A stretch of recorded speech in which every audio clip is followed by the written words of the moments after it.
Hello guys, welcome back to my channel Physics for Everyone. In this video, we are going to discuss Super MCQ series of 2 units laws of motion plus work, energy and powers. We are going to discuss all the previous year questions that have asked in the NVS, KVS and all other PGT physics exams here in this video. So keep watching till the end. Let's start. Our first question is a particle of mass m is projected with a velocity v making an angle of 45 degree with the horizontal. The magnitude of the angular momentum of projectile about the point of maximum projection when the particle is at maximum height h is. देखो इसमें हमें क्या पूछा हुआ है question में. एक particle दिया हुआ है. अ particle of mass m is projected with a velocity v.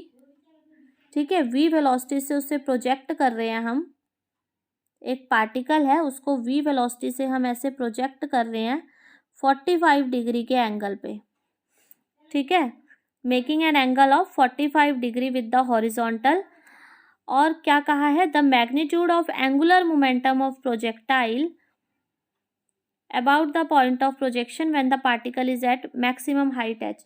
जब वो पार्टिकल यहाँ मैक्सिमम हाइट h पे है तो हमें उसकी एंगुलर मोमेंटम बतानी है पॉइंट ऑफ ओरिजिन के विद रिस्पेक्ट टू. ठीक है, अब यहाँ पे जब वो मैक्सिमम हाइट पे होगा उसका वर्टिकल कंपोनेंट तो जीरो हो जाएगा वेलोसिटी का.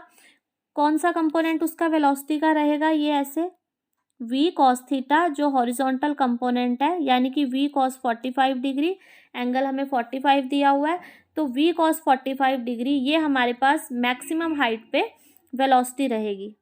ठीक है, पार्टिकल का मास क्या है, m है. और पूछा कहाँ है, यहाँ ओरिजिन है, इसके विद रिस्पेक्ट टू हमसे पूछा है. ठीक है, तो ये जो डिस्टेंस है यहाँ से यहाँ तक का, ये क्या होगा, मैक्सिमम हाइट होगी. हमारे पास j का एंगुलर मोमेंटम का फॉर्मूला क्या होता है, m v r. मास जो m दिया हुआ है हमें, v वेलोसिटी v cos 45 दी हुई है.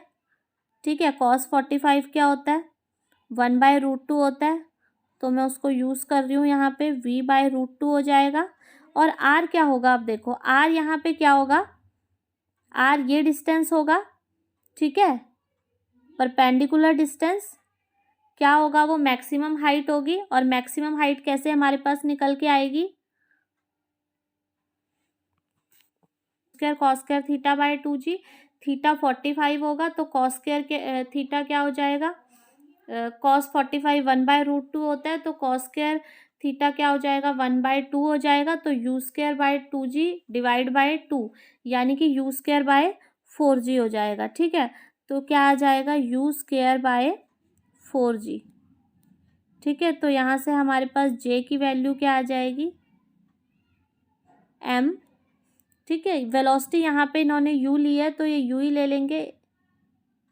तो क्या आ जाएगी, u क्यूब, नीचे क्या आएगी 4√2g.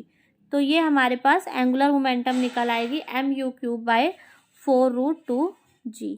देखो ऑप्शन में mv³ बाय 4√2g. ठीक है, mv जो भी दी हुई है, vu जो भी दिया हुआ है, स्पीड वो ले सकते हो. ठीक है, कंसेप्ट मैंने बता दिया है कैसे होगा, कि जब भी एक पार्टिकल को ऐसे प्रोजेक्ट कर रहे हैं किसी एंगल पे मैक्सिमम हाइट पे, उसकी हमें एंगुलर मोमेंटम पूछी है तो कैसे निकलेगी, मैक्सिमम हाइट पे जो वर्टिकल कंपोनेंट वेलोसिटी का है वो जीरो हो जाता है. ठीक है, ओनली हॉरिजॉन्टल कंपोनेंट रहता है. हॉरिजॉन्टल कंपोनेंट v cos 45 आएगा यानी कि v/√2. मास उसका m था. रेडियस ये जो r है, जो डिस्टेंस है पॉइंट ऑफ ओरिजिन से, वो क्या आएगा, मैक्सिमम हाइट आएगा. वो हमने कैलकुलेट की और यहाँ पे वैल्यू सब्स्टिट्यूट की तो हमारे पास यहाँ पे क्या आ गया, एंगुलर मोमेंटम j कैलकुलेट हमने कर लिया. नेक्स्ट क्वेश्चन देखो, अ water jet having cross sectional area A and velocity v is wall at an angle theta from normal to the wall and is reflected elastically, the force exerted on the wall will be. क्या होगा, देखो इधर से ज़्यादा समझ आएगा. देखो जैसे ये एक वॉल है, ये वॉल है. ठीक है, यहाँ अलग से दिखा देती हूँ, ये वॉल है, ये एक पाइप है, इस पाइप में से ऐसे पानी आ रहा है. ठीक है, और उसने बोला है जो वेलोसिटी है इस वाटर की, ठीक है, उसने क्या बोला है, जो वेलोसिटी है वाटर की वो वॉल के साथ थीटा एंगल बना रही है। अब देखो ये अगर v वेलोसिटी से इधर आ रहा होगा ऐसे, तो इसका एक ये हॉरिजॉन्टल कंपोनेंट होगा v cos थीटा और एक वर्टिकल कंपोनेंट होगा v sin थीटा। ठीक है, हमें क्या निकालना है, force exerted on the wall, force जो वॉल पे एक्सर्ट किया। अब फोर्स वॉल पे कौन सा फोर्स एक्सर्ट होगा, v cos थीटा एक्सर्ट कर सकता है, v sin थीटा तो वॉल के परपेंडिकुलर, वॉल के पैरेलल है, तो v sin थीटा तो कुछ एक्सर्ट करेगा नहीं। आप देखो यहाँ से पानी आ रहा है, ठीक है, तो वो पानी आ रहा है जो सीधा जाके यहाँ पे लगेगा, ठीक है, वही तो वॉल पे फोर्स लगाएगा, तो सीधा जाके वेलोसिटी का कौन सा कंपोनेंट लग रहा है, v cos थीटा लग रहा है। ठीक है, तो इधर को जाते हुए v cos थीटा लग रहा है, तो वापस जो रिफ्लेक्ट होके आएगा वो क्या आएगा, माइनस v cos थीटा आएगा। ठीक है, यही होगा। तो मोमेंटम क्या आएगा हमारे पास, चेंज इन मोमेंटम क्या आएगा हमारे पास, हमें फोर्स निकालना है, फोर्स क्या होगा, change in momentum by time. तो चेंज इन मोमेंटम क्या है, सपोज जाते हुए उसकी वेलोसिटी इनिशियल mv थी, ठीक है, माइनस फाइनल क्या होगी, आते हुए माइनस mv होगी। ठीक है, क्योंकि डायरेक्शन भी चेंज हुई है ना, तो पहले m अगर v है तो आते हुए माइनस v होगी, तो mv minus mv divide by t, ये हमारे पास फोर्स आ जाएगा। ठीक है, ये क्या आएगा, 2mv बाय में t। ठीक है, ये हमारे पास फोर्स आएगा 2mv बाय t। ठीक, यहाँ पे हम m क्या लिख सकते हैं, देखो 2 इंटू मास को क्या लिख सकते हैं, डेंसिटी इंटू वॉल्यूम, तो डेंसिटी रो, और वॉल्यूम, वॉल्यूम को एरिया इंटू लेंथ लिख सकते हैं, तो al लिख दिया मैंने। v वेलोसिटी, वेलोसिटी का कौन सा कंपोनेंट दीवार की तरफ लग रहा था, मैंने अभी बताया था v cos थीटा लग रहा था, तो इसकी जगह क्या लिख सकते हैं, v cos theta divide by t, ये लिख सकते हैं। अब यहाँ पे देखो क्या है, l बाय टी, ये देखो ये आ रहा है l by T, l by T हमारे पास क्या होगा, v होता है, ठीक है, डिस्टेंस बाय टाइम क्या होता है, v होता है, तो 2 रो a, एक v यहाँ से आ जाएगा, एक v है तो v स्क्वायर कॉस थीटा, तो हमारे पास फोर्स कितना एक्सर्ट होगा, 2 रो a v square cos theta. ठीक है, ये फोर्स जो होगा वो एक्सर्ट होगा।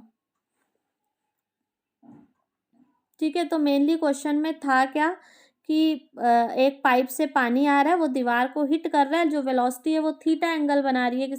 ठीक है, तो दीवार पे जो कंपोनेंट लग रहा है उसका इसमें मेन कंसेप्ट ये है, जो दीवार पे जो कंपोनेंट लग रहा है वो v cos थीटा लग रहा है, तो वेलोसिटी हमें v cos थीटा लेनी है। बाकी तो हमने मास को डेंसिटी इंटू वॉल्यूम पुट करके सिंपल फोर्स निकाला है।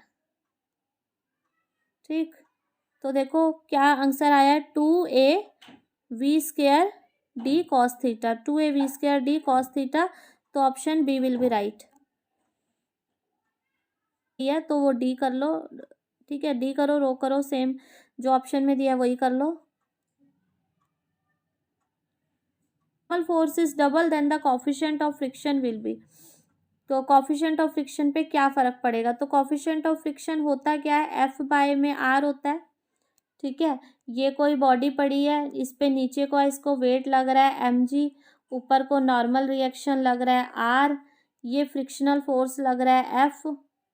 ठीक है, तो म्यू क्या होता है, f बाय में r होता है। ठीक है, तो जो म्यू है, म्यू की वैल्यू जो है, म्यू कोफिशिएंट ऑफ फ्रिक्शन है, इसकी वैल्यू ओनली इस पे डिपेंड करती है कि सरफेस कैसा है। ठीक है, ये ना आर पे डिपेंड करती है ना ही एफ पे डिपेंड करती है, सिर्फ किस पे डिपेंड करती है कि सरफेस कैसा है। तो कोफिशिएंट अगर नॉर्मल फोर्स को हम डबल कर भी देंगे तो भी जो कोफिशिएंट ऑफ फ्रिक्शन है वो अनचेंज रहेगा। ठीक है, तो इसका आंसर आ जाएगा, it will remain unchanged. Next, which of the following is non conservative force, देखो नॉन कंजर्वेटिव बताना है, तो इलेक्ट्रोस्टैटिक, ग्रेविटेशनल, इंटर एटॉमिक, ये चार तीनों कैसे हैं, कंजर्वेटिव फोर्स है। तो एक विस्कस फोर्स है जो कैसा है, नॉन कंजर्वेटिव फोर्स है इसमें। नेक्स्ट देखो, the lift of mass 250 kg is moving upward with an acceleration 3 metre per second square. एक लिफ्ट है, ऊपर को जा रही है, कितनी 3 मीटर पर सेकंड स्क्वायर की एक्सेलरेशन के साथ ऊपर को जा रही है। ठीक है, लिफ्ट का मास हमें दिया हुआ है 250 kg, उसका मास जो है mg वो ऐसे नीचे को एक्ट करेगा, वो ऊपर एक्सेलरेट कर रही है 3 मीटर पर सेकेंड स्क्वायर से। टेंशन बोला है, tension in the string of the lift, ये लिफ्ट को एक किसी रोप स्ट्रिंग से बांधा हुआ है, उसमें टेंशन कितनी होगी ये बतानी है। अब देखो ये जो है, ये एक्सेलरेशन जो है वो ऊपर की तरफ है, तो टी ज़्यादा होगा mg से।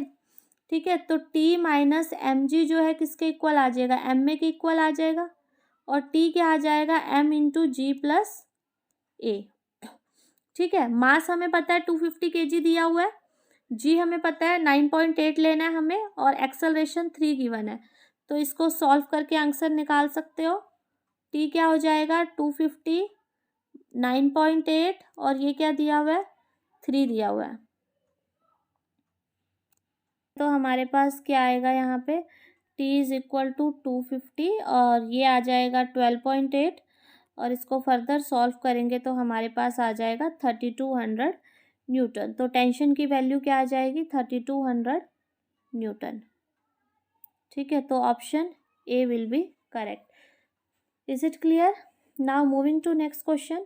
अ particle has potential energy u is equal to half K X square plus Y square, force acting on the particle will be. Potential दिया हुआ है, फोर्स निकालना है। ठीक है, तो फोर्स और पोटेंशियल में कौन सा रिलेशन हमें पता है, F is equal to minus D U by D R, ये रिलेशन होता है, हमें पता है। ठीक है, तो u दिया हुआ है, उसका डेरिवेटिव कर दो विद रिस्पेक्ट टू r, तो फोर्स निकल जाएगा।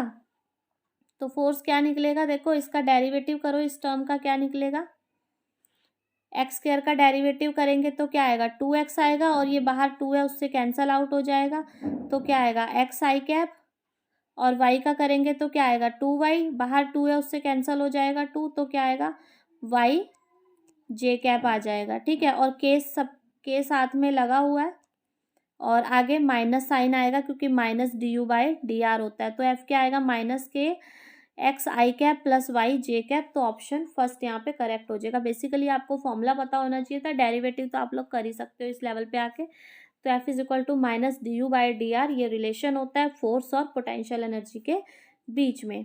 नेक्स्ट क्वेश्चन है, देखो a block of mass 2 kg is released from rest from the position P on a smooth inclined plane as shown in figure. It slides down the plane and after covering a distance of 0.5 meters strikes a spring whose force constant is 4000 Newton per meter. The compression in the spring will be. देखो ये एक block है, ठीक है, ये block पहले initially rest पे था, इसको हम ऊपर से छोड़ रहे हैं, तो ये ऊपर से ऐसे नीचे को आ रहा है और ये स्प्रिंग को कंप्रेस कर रहा है। ठीक है, स्प्रिंग को कंप्रेस कर रहा है, तो उसने पूछा है कि कंप्रेशन कितना होगा स्प्रिंग पे, वो बताना है। अब देखो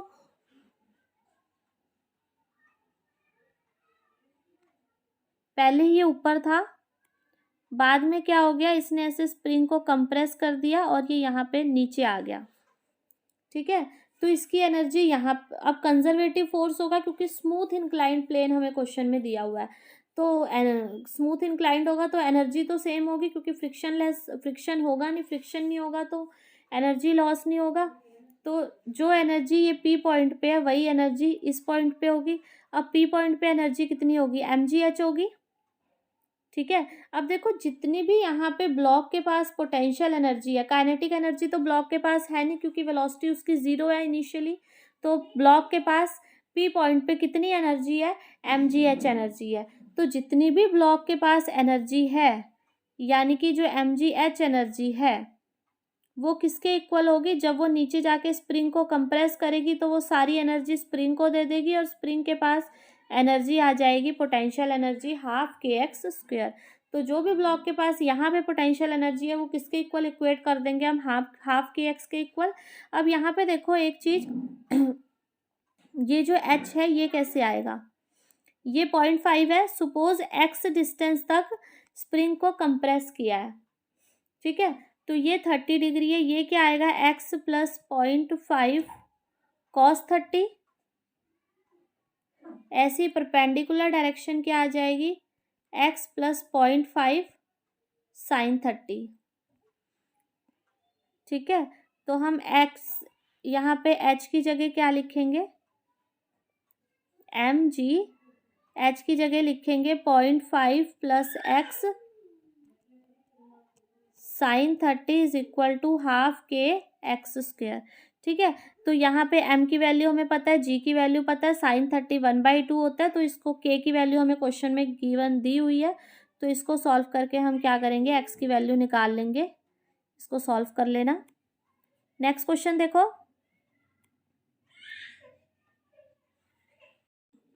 नेक्स्ट क्वेश्चन देखो, two equal masses are attach to the two end of a spring of spring constant K. ठीक है, दो मासेस अटैच कर दिए हमने to the two ends of the spring. तो एक मास ये है, सपोज एक मास ये है, ये ऐसे दो मास अटैच कर दिए हमने। स्प्रिंग कांस्टेंट इसका के है। Masses are pulled out symmetrically to stretch the spring by length X over its natural length.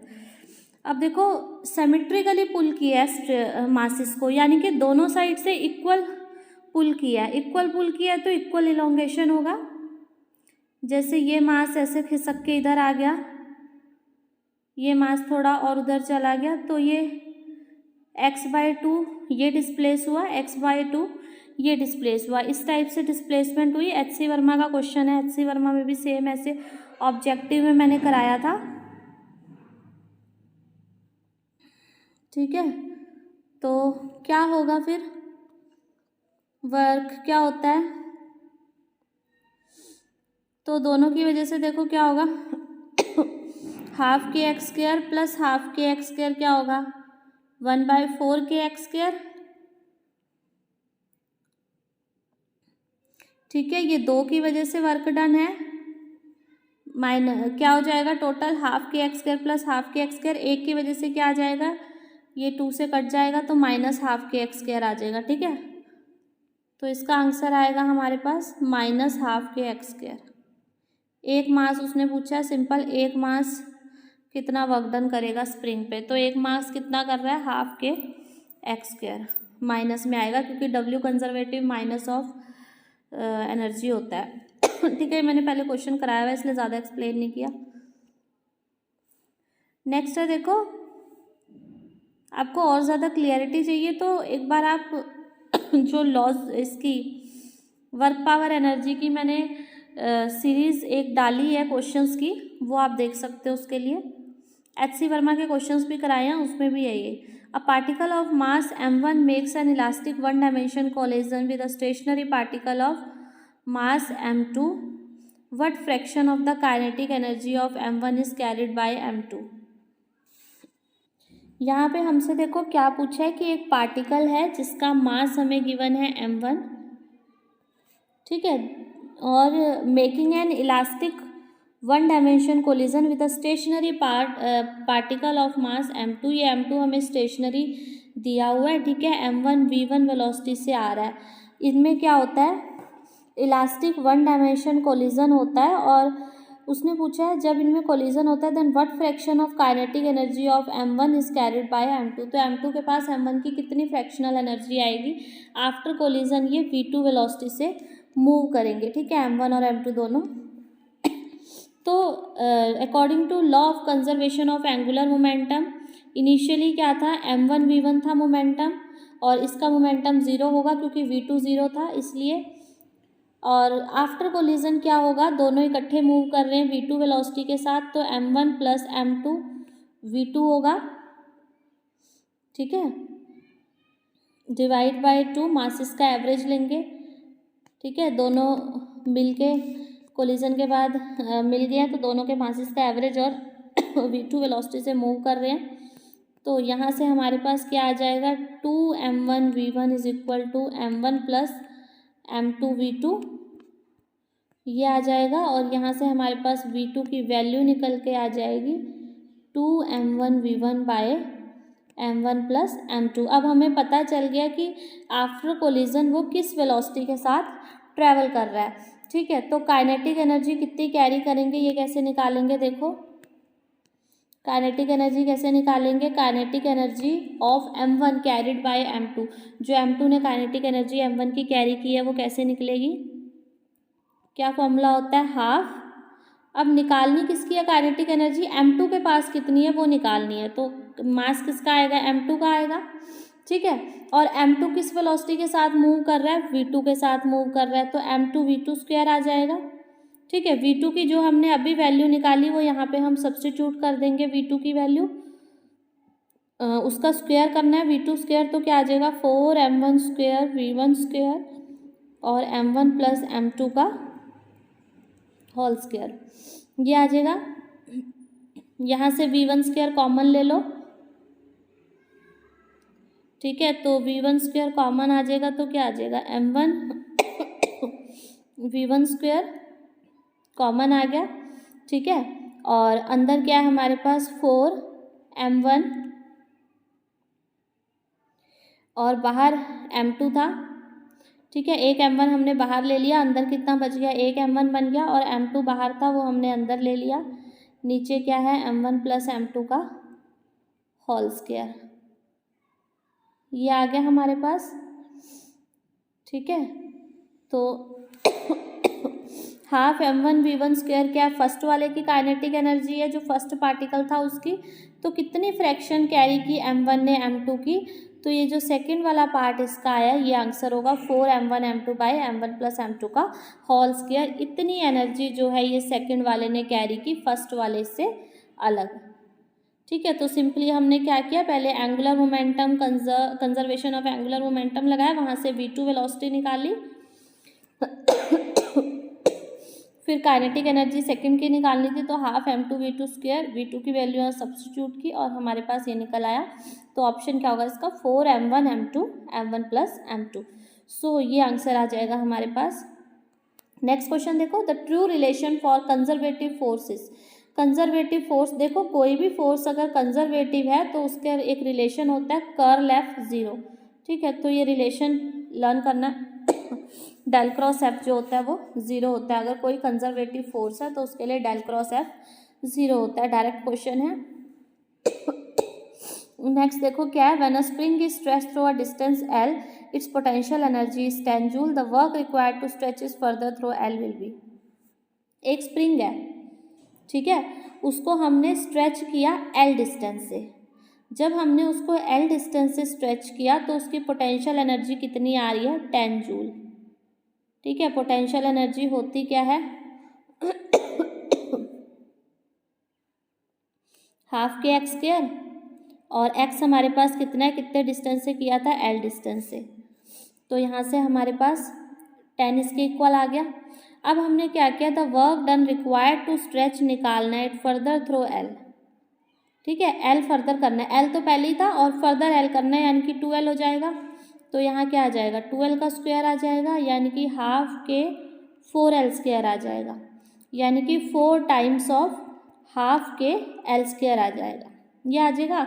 और हाफ के l स्क्वायर की वैल्यू क्या है? 10 है, तो 4 इंटू 10 क्या हो जाएगा? 40 हो जाएगा। तो आंसर क्या आ जाएगा हमारे पास? 40 जूल, ठीक है। सिंपल क्वेश्चन था। एक स्प्रिंग है, उसको स्ट्रेच किया हुआ है एल लेंथ से, तो उसकी पोटेंशियल एनर्जी 10 दी हुई है। सिंपल फॉर्मूले में पुट किया, half K X square, x की जगह एल 10 के इक्वल होगा, फिर उसको हमने डबल कर दिया, एल की जगह 2l कर दिया, तो जो एनर्जी होगी वो क्या होगी? 40 जूल। नेक्स्ट क्वेश्चन देखो, a force F vector, again वही सेम क्वेश्चन है, इसका डेल क्रॉस एफ 0 होता है। जब भी एफ जो है वो कंजर्वेटिव फोर्स हमें दिया हो तो डेल क्रॉस एफ 0 होता है, वही क्वेश्चन है अगेन।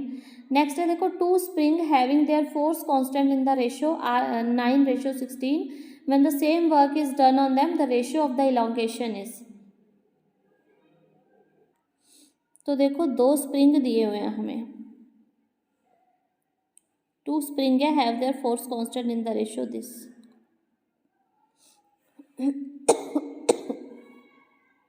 दो स्प्रिंग है और स्प्रिंग फोर्स कांस्टेंट जो है उनके वो 9:16 की रेशो हमें दी हुई है, यानी कि सीधा लिखती हूँ मैं, K1/K2 हमें दिया हुआ है 9/16, ठीक है। स्प्रिंग फोर्स कांस्टेंट जो होते हैं वो K1 K2 होते हैं और वो हमें 9/16 दिया हुआ है और उसने कहा है कि when the same work is done on them, यानी कि वर्क सेम है। वर्क क्या होता है, हाफ के एक्स स्क्वायर। तो फर्स्ट वाले स्प्रिंग का क्या होगा, हाफ k1 x1 स्क्वायर, और सेकंड वाले स्प्रिंग का क्या होगा, हाफ k2 x2 स्क्वायर। दोनों को इक्वेट कर देंगे, हाफ से हाफ कैंसल आउट हो जाएगा। तो क्या हो जाएगा हमारे पास, x1 बाय x2 का square is equal to k2 by k1 हो जाएगा। ठीक है, और यहाँ से x1 बाय x2 क्या हमारे पास आ जाएगा, रेशियो ऑफ इलोंगेशन ही निकालना है, x1 बाय x2 की रेशियो निकालनी है।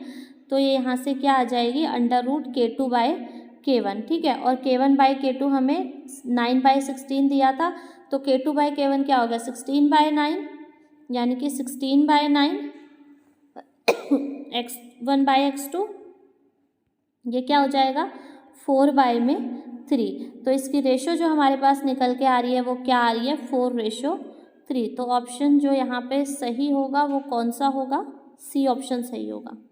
Is it clear. Next question देखो, which of the following force is non conservative in nature. Coulomb कोई फोर्स नहीं है सबसे पहले। ग्रेविटेशनल फोर्स कंजर्वेटिव होता है। फ्रिक्शनल फोर्स देखो, फ्रिक्शनल फोर्स नॉन कंजर्वेटिव होता है, तो वही आ जाएगा। इलास्टिक स्प्रिंग वाला फोर्स वो भी कंजर्वेटिव होता है। ठीक है, नेक्स्ट क्वेश्चन देखो, a chain is held on a frictionless table with 1/3 of length hanging over the as.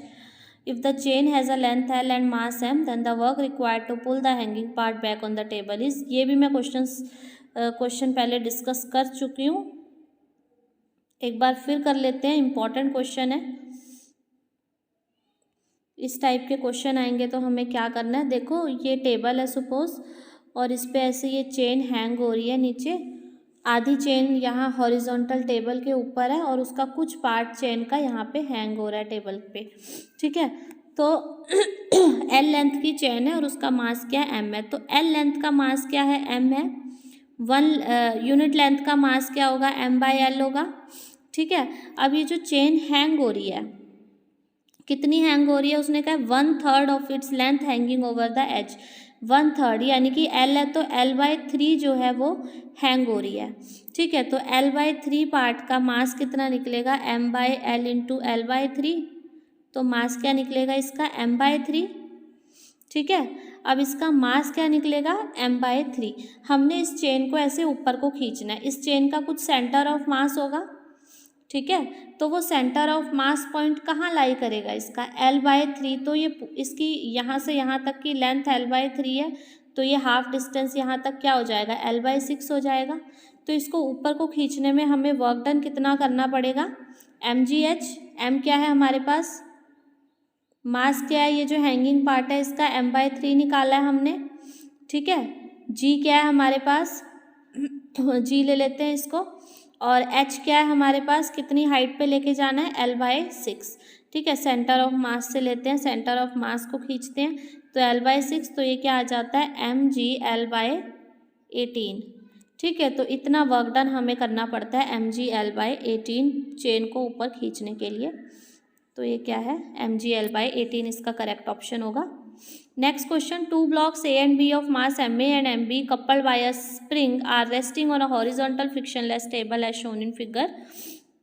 By stretching the spring, the blocks are pulled apart and released. The ratio of kinetic energy of the 2 blocks is।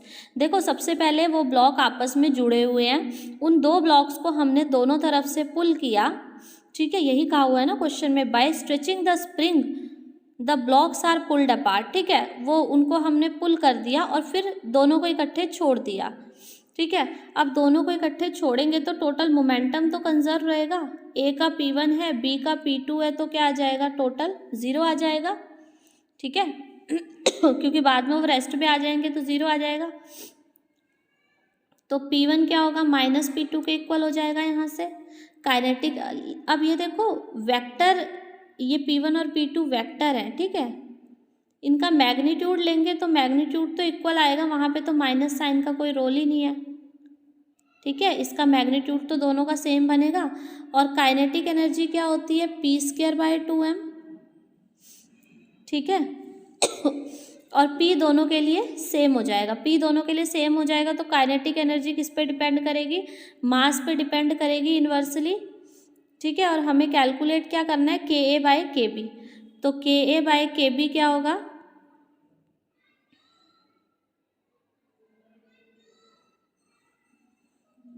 A जो है वो MA यहाँ आएगा, KB जो है वो MB ऊपर आएगा। तो KA/KB की रेशो बन जाएगी MB/MA, यानी कि ऑप्शन बी जो हो जाएगा यहाँ पे, ऑप्शन बी सही हो जाएगा। तो option B is correct here. Next question देखो, the particle is moving in a potential field in which potential energy at any point x is given by ux is equal to 5/x² minus 1/x. The equilibrium position will be at x equal to, equilibrium position निकालनी है, u हमें दिया हुआ है, ठीक है। तो equilibrium position कैसे निकालेंगे, देखो u दिया हुआ है हमें, f क्या होता है, -du/dx होता है, ठीक है। और अगर इक्विलिब्रियम कोई भी पोजीशन है तो वहाँ पे नेट फोर्स 0 होगा। तो हम क्या करेंगे, पहले इसका डेरिवेटिव करके फोर्स निकालेंगे, फिर इस फोर्स को 0 पुट करेंगे तो हमारे पास इक्विलिब्रियम पॉइंट आ जाएगा। देखो कैसे करेंगे हम, u हमें गिवन है 5/x² minus 1/x, ठीक है, यही गिवन है। तो f निकाल लेंगे इसका फर्स्ट डेरिवेटिव करके, फर्स्ट डेरिवेटिव करेंगे तो क्या आएगा, -10/x³ और ये -+1/x² आ जाएगा, ठीक है। और इक्विलिब्रियम के लिए हम फोर्स को 0 के इक्वल इक्वेट कर देंगे, इसको 0 के इक्वल इक्वेट करेंगे तो क्या आएगा, 1/x² is equal to 10/x³, यानी कि x की वैल्यू यहाँ से क्या आ गई, 10। तो इक्विलिब्रियम पॉइंट जो हमारा आ गया वो किस पे आया है, हमारा 10 आया है, ठीक है। तो देखो 10 ऑप्शन में है, यस, तो यहाँ पे क्या आ जाएगा, ऑप्शन ए 10 करेक्ट हो जाएगा, ठीक। Moving to our next question, देखो यहाँ क्या है, particle is acted upon by two forces, दो फोर्सेस हैं F1 और F2, और पाथ पार्टिकल का पूछा है कैसा होगा। तो देखो यहाँ जो F1 है वो किस डायरेक्शन में लग रहा है, x कैप यानी कि x की डायरेक्शन में लग रहा है। F2 जो है वो y कैप y की डायरेक्शन में लग रहा है, यानी कि जो दो फोर्सेस हैं F1 और F2 वो कैसे हैं, आपस में परपेंडिकुलर फोर्सेस हैं, ठीक है। और जब भी किसी पार्टिकल पे दो फोर्स परपेंडिकुलर लगते हैं तो वो पाथ कैसा लेता है, सर्कुलर पाथ में मूव करेगा वो, ठीक है। जब भी किसी पार्टिकल पे दो फोर्स लग रहे हैं, एक हॉरिजॉन्टल डायरेक्शन में एक वर्टिकल डायरेक्शन में, तो वो कैसा पाथ लेता है, सर्कुलर पाथ लेता है। Next moving to our next question, देखो a spring of spring constant K is cut into 2 pieces.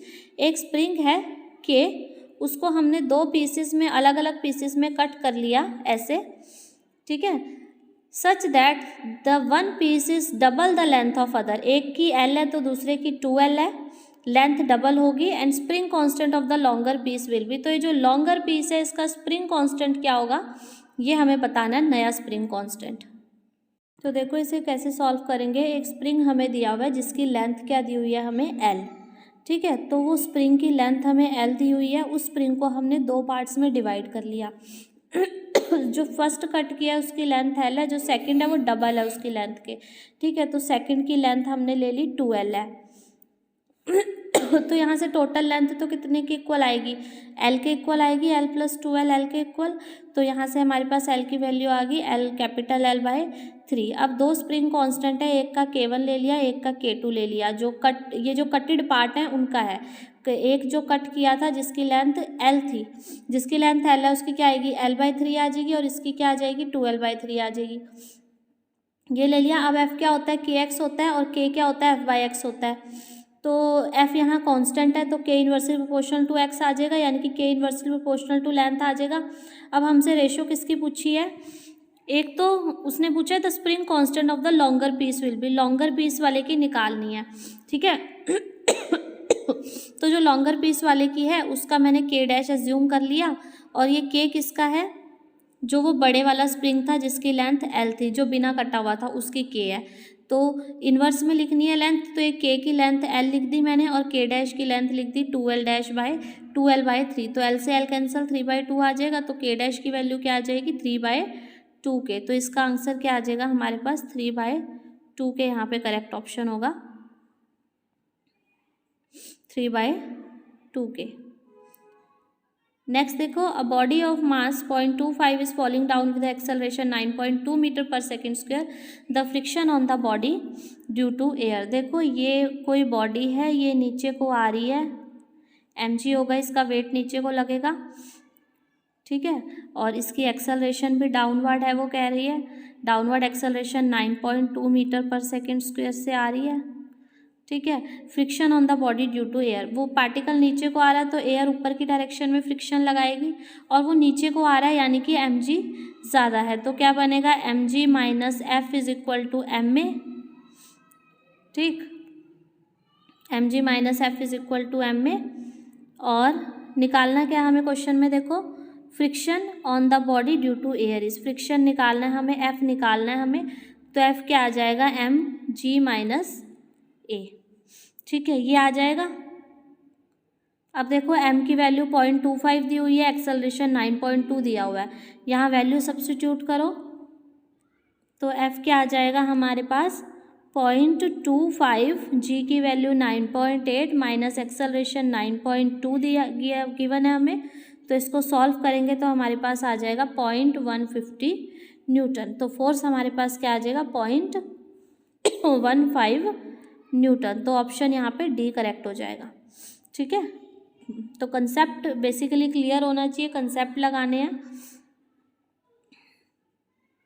ठीक है। आप लोग बुक का पूछोगे बार बार तो बुक का नहीं हो पाएगा, देखो किसी एक बुक में से तो पर्टिकुलर क्वेश्चंस नहीं आते हैं, ठीक है। मेन आपको क्वेश्चंस की प्रैक्टिस करनी है, जितनी ज़्यादा प्रैक्टिस करोगे that will be more beneficial for you.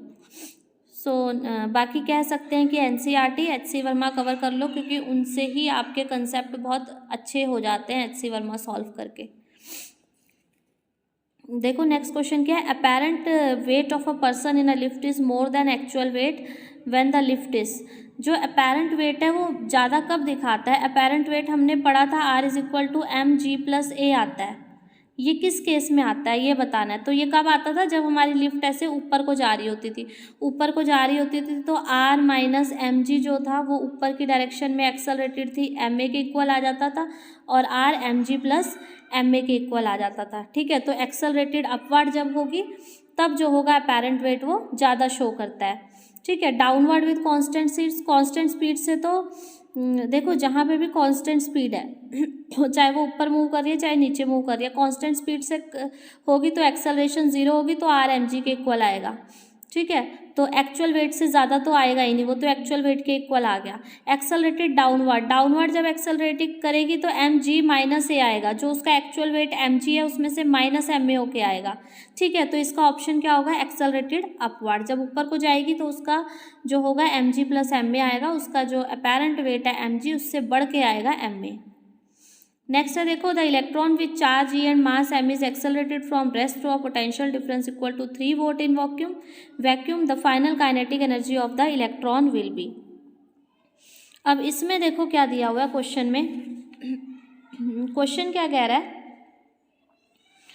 कि the electron with a charge E and mass m, एक इलेक्ट्रॉन है, इलेक्ट्रॉन पे चार्ज कितना है E है, मास m है, उसको एक्सेलरेट कर रहे हैं, ठीक है, रेस्ट से एक्सेलरेट कर रहे हैं। कैसे एक्सेलरेट कर रहे हैं, जब 3 वोल्ट का उस पर पोटेंशियल डिफरेंस लगा रहे हैं तब वो एक्सेलरेट हो रहा है। तो final kinetic energy of the electron will be, तो एक्सेलरेट कैसे किया हमने, पोटेंशियल लगा के, और वर्क का फॉर्मूला क्या होता है Q इंटू वी, पोटेंशियल लगा के, और काइनेटिक एनर्जी क्या होता है, हाफ mv² होता है, ये भी वर्क के इक्वल होता है। इन दोनों इक्वेशन को इक्वेट कर देंगे हम, तो हमारे पास हाफ mv² किसके इक्वल आ जाएगा, qv के इक्वल आ जाएगा। हमसे वही पूछा है कि फाइनल काइनेटिक एनर्जी क्या होगी, तो काइनेटिक एनर्जी क्या होगी, v कितना है हमारे पास 3 दिया हुआ है, चार्ज इलेक्ट्रॉन पे कितना है E दिया हुआ है, तो 3e हमारे पास क्या हो जाएगा, इसका आंसर आ जाएगा 3e जूल काइनेटिक एनर्जी जो है वो इलेक्ट्रॉन अटेन कर लेगा। नेक्स्ट क्वेश्चन देखो, the kinetic theory of in kinetic theory of gases a molecule of mass m of an ideal gas collides with a wall of vessel with velocity v, the charge in the linear moment, the change in the, या charge नहीं है बेटा यहाँ change आएगा, the change in the linear momentum of molecule will B.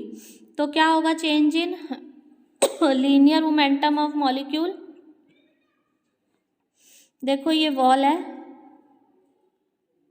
ठीक है, यहाँ पे ये आ रहा है तो मोमेंटम mv होगा, जा रहा है तो वेलोसिटी की डायरेक्शन चेंज हो जाएगी, तो माइनस है, इधर की डायरेक्शन में माइनस mv लेंगे तो क्या हो जाएगा, चेंज इन मोमेंटम। फाइनल क्या है, माइनस mv, माइनस इनिशियल क्या है mv, तो क्या हो जाएगा -2mv। ठीक है, तो क्या ऑप्शन हो जाएगा -2mv।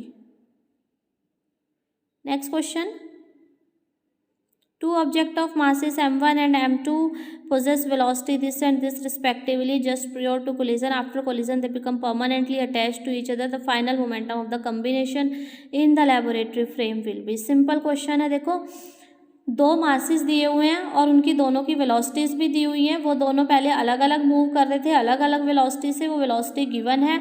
आफ्टर कोलिजन वो क्या करते हैं, एक दूसरे से अटैच हो जाते हैं और अटैच होने के बाद उनकी फाइनल मोमेंटम क्या होगी वो हमसे पूछा है। तो फाइनल मोमेंटम क्या होगी, फाइनल मोमेंटम mv जो इनिशियल मोमेंटम थी यानी कि m1v1 plus m2v2।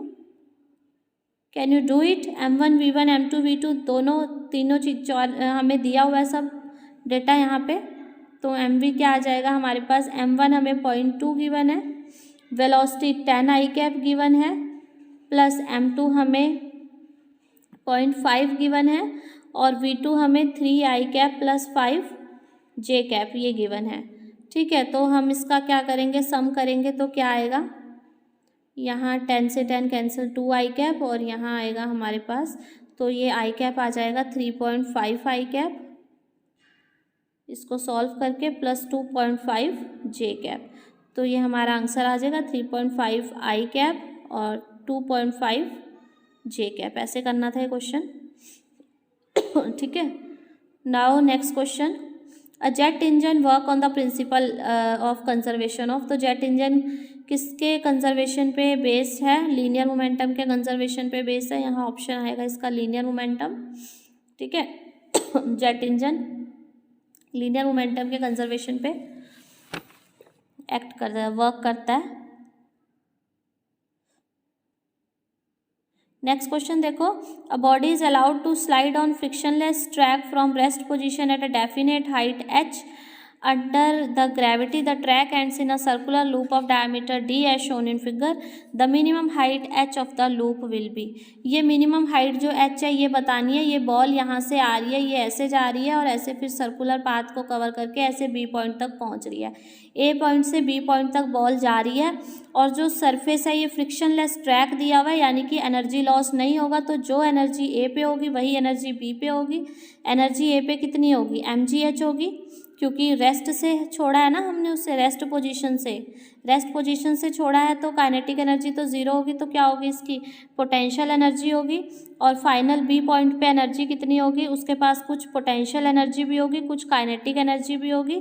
Potential energy कितनी होगी, mg इंटू ये डिस्टेंस क्या दिया हुआ है, d दिया हुआ है, प्लस काइनेटिक एनर्जी क्या होगी, half m vb square. vb लिख देती हूँ, वेलोसिटी एट b पॉइंट। ठीक है, तो यहाँ पे वी भी वैसे होगा क्या, देखो ये जो सर्कल है एक वर्टिकल सर्कल का पार्ट है और जब कोई पार्टिकल ऐसे नीचे से ऊपर ऐसे मूव करता है वर्टिकल सर्कल में, तो यहाँ जो हाईएस्ट पॉइंट होता है ऊपर वाला उस पर उसकी वेलोसिटी क्या होती है, जी इंटू आर। जी और आर क्या होता है, ये सर्कल का रेडियस होता है। ठीक है, तो यहाँ पे इसकी वेलोसिटी में क्या लिख सकती हूँ, m g h is equal to m g d plus half m v b square है, यहाँ पे स्क्वेयर है तो स्क्वायर रूट तो हट जाएगा, तो क्या आएगा, जी आर लिख सकती हूँ, जी और यहाँ रेडियस क्या है, d/2। ठीक है, ऐसे लिख सकते हैं इसको, d/2। तो यहाँ से m तो कैंसिल हो जाएगा, तीनों साइड से g भी कैंसिल हो जाएगा, तो h हमारा किसके इक्वल आ जाएगा, d प्लस d/4 इसके इक्वल आ जाएगा। तो ये हमारा क्या बन जाएगा, 5d/4।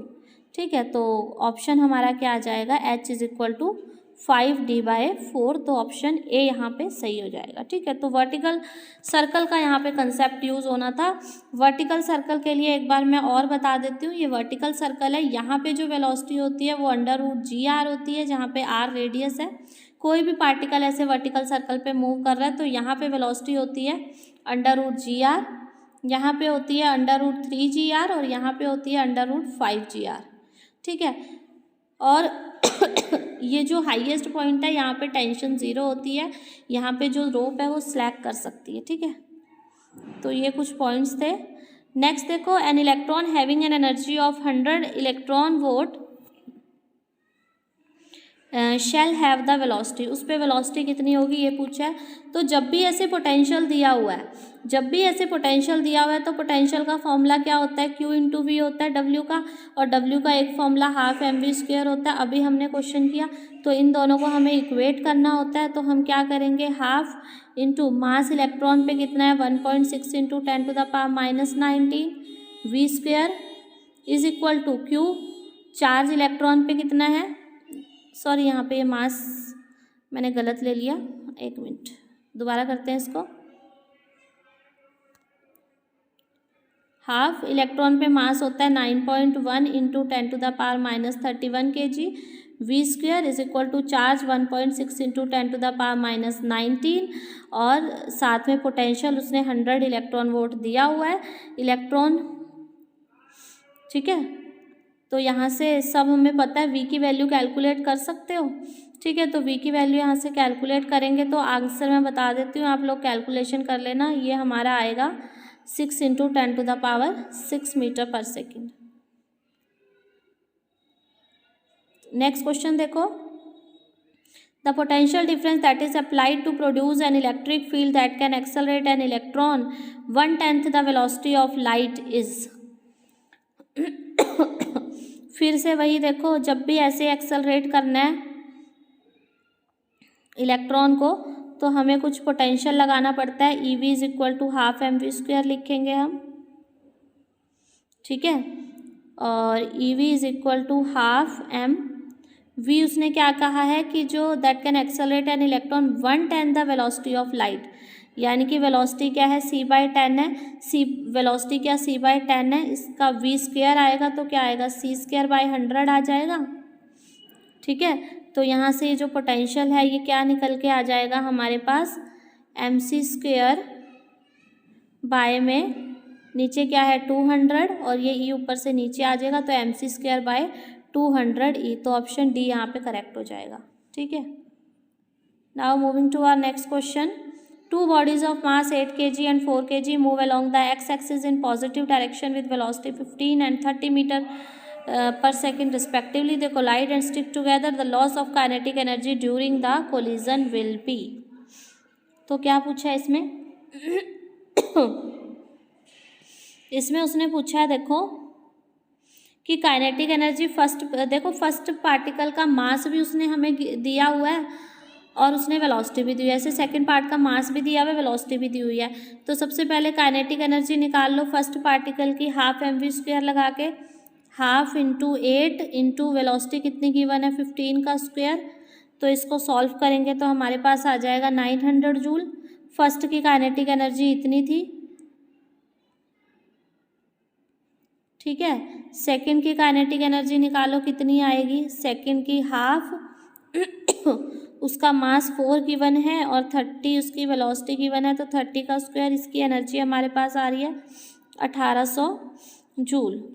तो उसने कहा है कि दो बॉडीज़ हैं moving along the x and y axis, x axis in positive direction, अच्छा दोनों एक्स डायरेक्शन में और कोलाइड कर रही है और स्टिक टुगेदर हो जा रही है, इकट्ठे मिल जा रही है। तो loss of kinetic energy during the collision will be, तो जब वो दोनों मिल जाएंगी तो उनकी काइनेटिक एनर्जी क्या हो जाएगी, सम अप कर जाएगी, ऐड हो जाएगी। तो 1800 प्लस 900 कितनी हो जाएगी 2700 जूल, ठीक है। तो उनकी काइनेटिक एनर्जी कितनी हो जाएगी 2700 जूल हो जाएगी। So here option A will be correct. I hope this question is clear to you. And this was the last question of this session. So here we have discussed so many questions.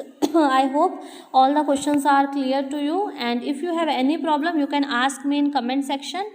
Till then, thank you, and if you like this video please like and share the video and subscribe the channel if you are new to this channel, so that you will get all the notification of all the videos on time. Thank you.